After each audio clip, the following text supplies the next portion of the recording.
В Амгинском районе в селе Эмиссы участники клуба любителей коневодства «Джихэгэй» организовали конный маршрут для учащихся школы района до турбазы местности Джараи.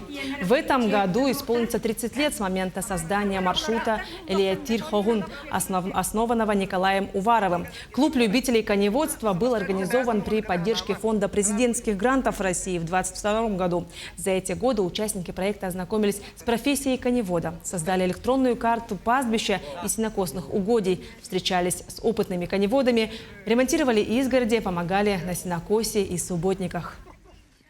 Дети очень рады тому, что они сегодня сами приехали сюда на лошадях верхом. Такие мероприятия приобщают детей к любви к природе, к животным и лошадям. И в будущем им вот эти приобретенные навыки очень пригодятся.